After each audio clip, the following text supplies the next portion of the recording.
बात मातृभूमि के लिए शहीद हुए देवरिया के लाल संतोष यादव की करते हैं। जम्मू कश्मीर के शोपियां में आतंकवादियों से मुठभेड़ के दौरान संतोष यादव शहीद हुए। शहीद संतोष की पत्नी मांग कर रही हैं कि मुख्यमंत्री योगी आदित्यनाथ आकर उनके परिवार से मुलाकात करें। आज दोपहर ही शहीद संतोष का पार्थिव शरीर उनके पैतृक गांव पहुंचा।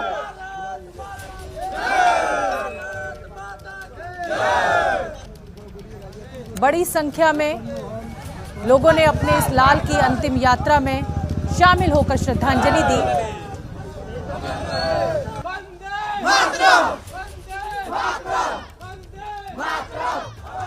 शोपियां एनकाउंटर में शहीद हुए देवरिया के रहने वाले संतोष यादव को इस वक्त भीगी यानी नम आंखों से विदाई दी जा रही है और मैं उनके गांव तड़वा में मौजूद हूं और एक बार जरा आपको तस्वीरें दिखा दूं उस ट्रक की जहां पर अब उनको उनके घर से शमशान घाट की तरफ लेकर जाया जा रहा है। और गांव में कितने लोग यहां पहुंचे हुए हैं, कितनी भीड़ उमड़ी हुई है अपने बेटे को आखिरी बार देखने के लिए, ये इस तस्वीर को देखकर आप अंदाजा लगा सकते हैं। देवरिया का तड़वा गांव, इस गांव के रहने वाले संतोष यादव जो अपने पीछे भरा पूरा परिवार छोड़ गए हैं। इस वक्त आप उन जवानों को देख सकते हैं जो उनकी बॉडी लेकर आगे की तरफ बढ़ रहे हैं। और दूसरी तस्वीर मैं आपको दिखाना चाहूंगी, क्योंकि इस गांव के लोगों ने ये सोचा कि जब शहीद हुए संतोष यादव तो एक करीब 150 मीटर का ये लंबा तिरंगा यात्रा इन लोगों ने यहाँ से निकाला है, उनके गांव से, उनके पैतृक निवास से। इस तिरंगे को हालांकि इस वक्त चूंकि संतोष यादव की जो बॉडी है वो आगे की तरफ निकल चुकी है, इसलिए इस तिरंगे को अभी मोड़ रहे हैं। आप लोगों ने तिरंगा यात्रा निकालने का सोचा, एक कहीं न कहीं एक विदाई श्रद्धांजलि देने के लिए हम हमारे बड़े भाई थे, हमारे साथ भी रनिंग करते थे हम लोग साथ। मैं भी आर्मी में हूँ, छुट्टी लिया हूँ, इसीलिए हमारे बड़े भाई थे, उनके श्रद्धांजलि के लिए हम लोगों ने 100 मीटर तिरंगे का यात्रा निकाला। संतोष भाई हम सबके बीच के थे और संतोष भाई लगातार शुरू से ही होनहार रहे और उनकी बचपन से इच्छा थी कि वो सेना में जाएं और वो सेना में जाकर देश की सेवा करना चाहते थे। उन्होंने हमेशा देश को लेकर बड़ा सजग रहे।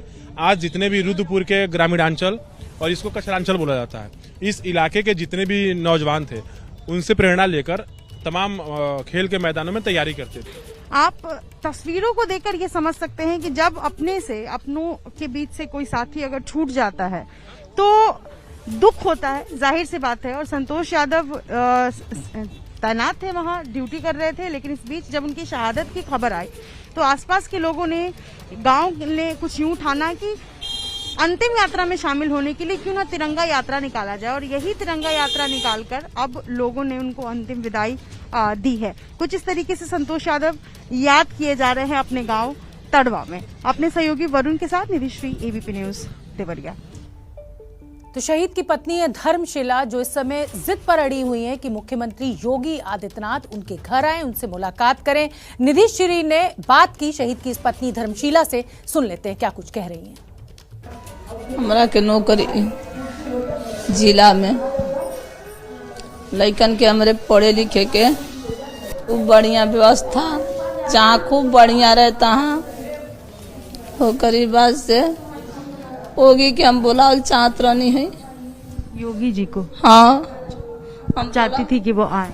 हाँ, वो करीब से हमके हमें लइकन के हमके सहारा जे करे जी में रहनी है, चली गई सहारा अब हमके हुए न बा। वो करीब से हम 1 करोड़ रुपया मांगत रहनी है।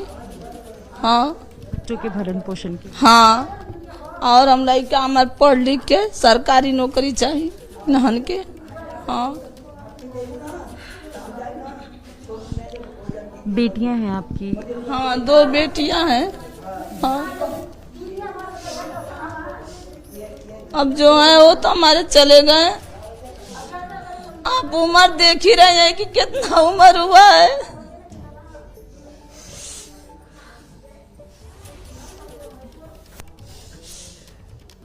नौकरी जरूर हमके चाहिए बहनी।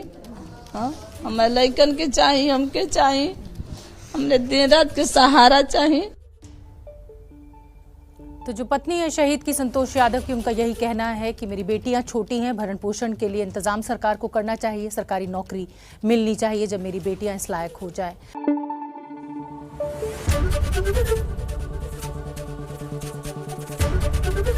एबीपी न्यूज आपको रखे आगे।